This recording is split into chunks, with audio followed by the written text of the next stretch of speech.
એટલી બધી આગળ આવવાની છે, એટલી બધી આગળ આવવાની છે ટેકનોલોજી કે તમે કોઈને ફોન કરશો ને તમારે ક્યાંય કન્યા જોવા જવું જ નહીં પડે. તમે કોઈને ફોન કરશો ને ભેગી કન્યા જ તમને કહેશે નમસ્કાર, જો તમે મારું માગું નાખવા માંગતા હોય તો મોબાઈલમાં 1 દબાવો, જો તમે મારા બાપુજી સાથે વાત કરવા માંગતા હોય તો મોબાઈલમાં 2 દબાવો, જો તમે મારી બા સાથે વાત કરવા માંગતા હોય તો મોબાઈલમાં 3 દબાવો, જો તમે મારી બેનનું માગું નાખવા માંગતા હોય તો મોબાઈલમાં 4 દબાવો, જો તમે બીજી વાર લગ્ન કરવા માંગતા હોય તો આગલા વાળાનું ગળું દબાવો. બધા ઓપ્શન આવશે. ટેકનોલોજી કરા ફાટ એટલી બધી પોગી જવાની છે, લખી લેજો. આહા, અને હજી તો જોઈજો તમે ક્યાં પોગવાનું. મોબાઈલ કબાટ જેવડા મોબાઈલ આવશે. આ ઈંધણ તો હમણાં ખૂટી જવાનું છે શાસ્ત્રીજી. આખી દુનિયામાં ઈંધણ 2000 વર્ષ હાલે એટલું છે. જોકે એટલું બધું આપણે જીવવાનું નથી. આ ત્રીજી લહેર આવે એટલી જ વાર છે ને આપણે નહીં આવતી હોય ને બાયપાસ જાતી હોય ને ઉપાડીને લાવવા વાળા છે અહીં કેટલાક. હા, પણ એટલે ઈંધણ તો ટૂંક સમયમાં ખલાસ થઈ જશે. ટ્રાફિકનું સોલ્યુશન છે નહીં, એટલે આ જ સોલ્યુશન છે કે ભાઈ મોબાઈલ, મોટા કબાટ જેવડા મોબાઈલ આવે અને કબાટ જેવડા મોબાઈલની અંદર મારે ધારો કે રાજકોટથી રાજભાની ઘરે જુનાગઢ આવવું છે, કાં તો જવાહરભાઈની ઘરે પોગવું છે, એટલે મારે અંદર કબાટમાં વ્યૂ જવાનું અને બહાર કહેવાનું ભાઈ આ તરુણ મારો ભાઈ બહેન કહું કે ભાઈ રાજભાનો નંબર લગાડ, એટલે એ રાજભાનો નંબર લગાડે 98 233 18 5 90. આ છે નહીં પણ લગાડતા નહીં. અને એ 12 થી નંબર ડાયલ કર્યો એટલે ધાડ કરતો 1:30 વાગે સીધો હું રાજભાની ઘરે જુનાગઢ. આ ફેસિલિટી થાય, તમે લખી લેજો. માણા આખો મોબાઈલમાં કબાટમાંથી અહીંથી અમદાવાદથી સુરત, આખા ભારતમાં જઈ શકશે. રોમિંગ મિત્રો ગુજરાતનો વિકાસ થવાનો. વિચારો તો ખરા, આપણે ક્યાં હેઠે હું હકડે શું ભોગવવી. આ થાય તો પછી ડખા ફેસિલિટી જેમ આવશે એમ તકલીફે આવશે ને. પછી તકલીફ શું થશે ખબર છે? કોકના બાપા મદ્રાસમાંથી રોંગ નંબરમાં આપણી ઘીરે આવશે. This is the problem.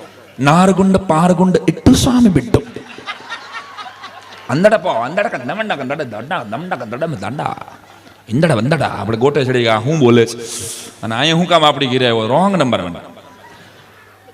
એક અઠવાડિયામાં આખા કુટુંબના ભાત ખાઈ જશે. લખી લેજો. પછી જ્યાં સુધી પાછો રિંગ ન લાગે ત્યાં સુધી એને કબાટમાંથી એને હાથવો તો પડે ને. એ પોલિસી હશે આપણી પાસે.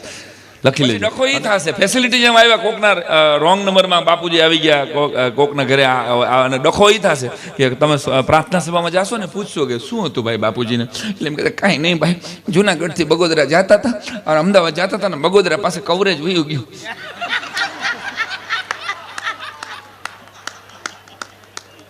આમ કવરેજ ગયું, આમ બાપા ગયા.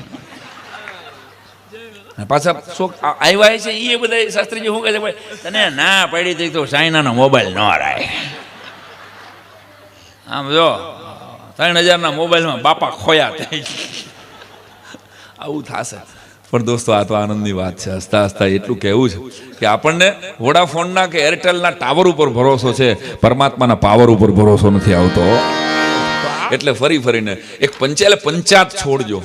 એક પ્રાર્થના છે આટલી, ખાલી શિખામણ આપવાની કોઈ મારી હેસિયત નથી અહીંથી મંચ ઉપરથી, પણ ખાલી પંચાયત છોડ. એ પંચાયત પછી તમે ફેસબુક ઉપર કરતા હો, એ પંચાયત તમે ઇન્સ્ટાગ્રામમાં કરતા હો, એ પંચાયત તમે વોટ્સઅપમાં કરતા હો. ખબર છે ને, વોટ્સઅપમાં આખા ગામમાં દર 17 મિનિટ અહીં હું જોઉં છું. દૂધિયા મોઢું થાય ને એટલે મને ખબર પડી જાય આ ભાઈ ઓનલાઈન થયો. કારણ કે હવે તમને ખબર પડે દૂધિયા થાય મોટું. અહીંથી લાઈટ આવે ને ભૂમ કરતી લાઈટ દૂધિયા થાય, દૂધિયા. હા, અને પેલા માણસ ઘીરે અમુક તો સંશોધન મારી પાસે પડ્યા છે. પણ હવે આપણા દેશમાં રાજમાં મહાન થવા માટે મરી જવું ફરજિયાત છે. જ્યાં સુધી જીવતા હશું ને ત્યાં સુધી આપણા નામના રોડ ન બને. આપણે મરી જવું પડે એના માટે. તહીં આપણા નામનો રોડ બને. તહીં કે બહુ સારો માણસ હતો સાહેબ. જેની સ્મશાન યાત્રામાં 2000 માણસ હોય છે ને, એ 2000 માણસોએ કદાચ 2 મિનિટ આપી હોત ને તો એ માણસ વધારે જીવે એમ હતું. પણ આપણે વયા જાય ને, ગાંધીને ગોળી મારી દઈએ આપણે, અને પછી આપણે એની તિથિઓ ઉજવીએ છીએ. એટલે આ જ ધરતીના દાદબાપુ લખે છે કે સીતાના ઘોર જંગલમાં અમે પુત્રો જણાવ્યા છે, કૃષ્ણને ભીલ ના બાણે અમે પોતે કપાવ્યા છે, કલમ ધ્રુજે છે. કલમ ધ્રુજે દાદબાપુની કવિતા, કાગબાપુની કવિતા, ઓકે સોરી, હાલો ચોખવટ થઈ ગઈ. કાગબાપુની કવિતા કે સીતાના ઘોર જંગલમાં અમે પુત્રો જણાવ્યા છે, કૃષ્ણના ભીલ ના બાણે અમે પોતે કપાવ્યા છે, કલમ ધ્રુજે છે અમારા પાપને લખતા કે મહાત્મા સંત મોહનને અમે પોતે કપાવ્યા છે. આ સમાજ છે. જે વાત આ કોઈ દી કોઈનો નથી થયો સાહેબ. અમુકને તો કોળ આવતી જ નથી. આ કેડા જેવા જ આવ એવા તમારી આજુબાજુમાં જ હશે. એને તમે જન્મ તારીખ પૂછજો, એ લગભગ માર્ચ એન્ડિંગમાં જન્મેલા છે. આ નહીં સમજાય બધાને. Take your time, no problem. Next year I will come at 9:30. March ending birthday હશે 28મી માર્ચ. અરે યાર એને મજા જ ન આવે. સાંઈરામ આવે, રાજભા આવે, આવું ભાગો. એને 1 રૂપિયો દેવો નથી, ખાલી મફતમાં સાંભળવા આવું. બહુ ન જાય હું ને તો તારી ઘરે બોલાય તને ખબર પડે આ કેટલામાં થાય, આ બેયનું કેટલામાં થાય. મને તોય ભેગું ન થાય કે પહેલા મુદ્દો એટલો છે. આ કોઈ અમની અભિવ્યક્તિ નથી સાહેબ. એટલે મજા કરજો ફરી ફરી. હે આખી એક પેઢી વર્ચ્યુઅલ વર્લ્ડમાં એવી ગોટે ચડી ગઈ છે. આમ જોઉં છું ઘરે મહેમાન આવે તો પહેલા જય શ્રી કૃષ્ણ કહેતા ભાઈ, ખબર છે આપણે જય શ્રી કૃષ્ણ, જય માતાજી, આપણો જે કાંઈ શબ્દ હોય, જય સ્વામિનારાયણ, ગમે એ શબ્દ કહે. આપણે હવે ઘરે મહેમાન આવે છે તો પહેલો સવાલ પૂછે વાઈફાઈનો પાસવર્ડ છે?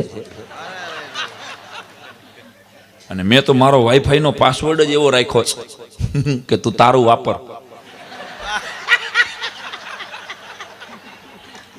મારા ઘરમાં જયદીપભાઈ તમે આવો ને વાઈફાઈનો પાસવર્ડ લખ્યો તું તારું વાપર એટલે કોઈ માગે જ નહીં મારા ઘરે. ના છે દાદા, અમારી પાસે છે, ડેટા છે, ડેટા. તું તારું વાપર એમ ઈ જ રાખ. હા પછી એમ કહ્યું એ પાસવર્ડ છે, પાસવર્ડ છે. વાત જવા દો સાહેબ. પણ ફેસબુક ઉપર એક જણો દીકરો છે ને 4-4 કલાક ફેસબુક ઉપર બેઠો હતો, 20 વર્ષનો. બાપાએ ખીજાણ, આ નકરા ફેસબુક આમાંથી નહીં રોટલા નીકળે. બોલો કે રોટલો વળનો નીકળે બાપુજી, પણ રોટલા વાળે આમાંથી જ મળશે. રોટલા ઘડવા વાળી આમાંથી જ મળવાની છે. હા. એટલે વર્ચ્યુઅલ વર્લ્ડ ને બદલે એકચ્યુઅલ વર્લ્ડ ને બદલે યાદ રાખજો, મોબાઈલથી સંબંધો ટકે છે, અનુભવાતા નથી. ટકે છે 100%. દિવાળી ઉપર હું રામ કરી લઉં રાજભાને, પણ હું મળું અને બથ ભરીને મળું અને ત્યાં જે ઉષ્માનું આદાન પ્રદાન થાય, ત્યાં જે ઉર્જા, ત્યારે જે પ્રેમ, એ હવે તો આ બે આવડી હારે મારી સ્ક્રીન છે. જો એટલી સરસ સ્ક્રીન છે ને કે મારી દાઢીના કેટલા વાળ થોડા છે એ પણ તમને ચોખ્ખા દેખાય. આમાં દેખાય છે આ આટલું બધું. ભાઈ મારી વાહે મને શું કામ ચાલુ કરો તું? હા